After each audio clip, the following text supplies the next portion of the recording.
Crazy. Within a couple of days after Tony's death, Dad called a family meeting. Boys, I'm moving home. Westminster Canterbury is lovely, but it's not the farm.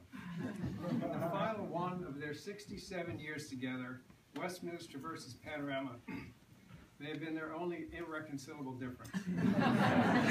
Unless it was to send Matt to Fork Union Academy.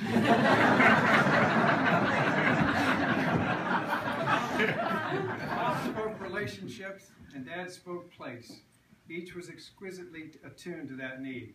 Ever the conservationist, never the farmer, Dad was connected to the land. The supreme irony, of course, was that Mom got her wish, but it only lasted 3 months. And Dad got his as well, and it lasted for 2 years. And I have to say that all of us are blessed by those 2 years.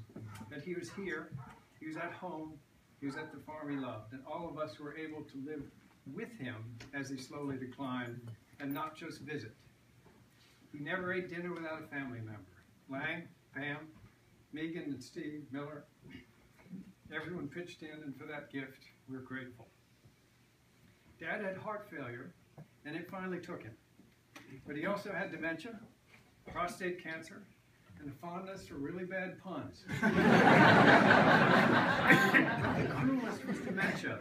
As Tim said, "Are you having a bunny day?" you'd ask. A notion, and as though the notion had just occurred, he'd say, "Yes." Surprised as well. And grateful that you had named something that he could only feel. But as Tim said, little else got to Dad. He had no truck with sentiment, especially the medical variety. If treated properly, he often said, the human body will last a lifetime. If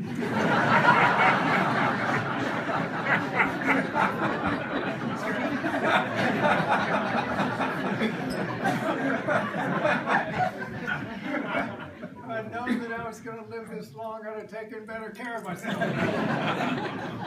When Steve had shoulder surgery last spring, I took over the twice-a-week bathing duties, the shower duties, and what a gift that was. It was as much of a blessing for me as it was for Dad. Once, when I was helping him put on his socks, I said, "Dad, we better cut those toenails. They're so long and beginning to look like weapons." And he didn't miss a beat. He said, "Well, the next time I'm in a fight, I'll take my shoes off."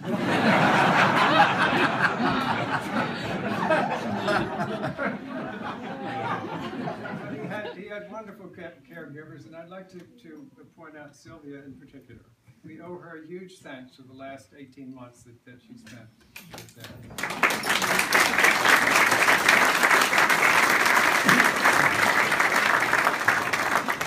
Unable to remember a thing. He was barely able to walk and a danger to self and others. "I don't need anybody here," he said. "She'll just be underfoot." But ever the gentleman, and sometimes even hiding in his bedroom. He did put up with Sylvia, and within months, though, it was Sylvia putting up with him. Finally, it's important to say that Dad simply could not have made it this far without son number 5. Steve moved to Panorama at the ripe old age of 22 days. And he never left. Around age 13, he began an agricultural coup d'etat. For the next 35 years, Steve ran the farm, complementing Dad's academic idealism with on-the-ground common sense, pragmatism, and a get-her-done fervor. They say that lucky people choose their own parents. But in Dad's case, he was choosing a son with such doggedness and devotion. Steve was there for Dad for his entire life, especially in the last 2 years. He was here every day, delivering the paper at 7, slapping him on the back, cheering him up, he needed a lot of that, fixing stuff, delivering, taking him to the doctor, showing him how the remote works, listening, anticipating every need. And that was by lunchtime. But Steve couldn't have done it without Mary. She did the books. She unraveled the subscriptions that he ordered from Elevator Daily. Donations to the Ukrainian rescue camps. But watching Steve and Debbie Campbell manage his medications brought to mind an old-time pharmacy.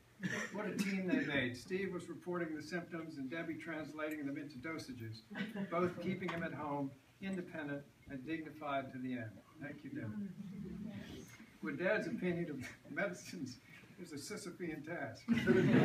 But much as Dad hated medicines, with a handful of them poised, Dad would often say, "Steve is keeping me alive."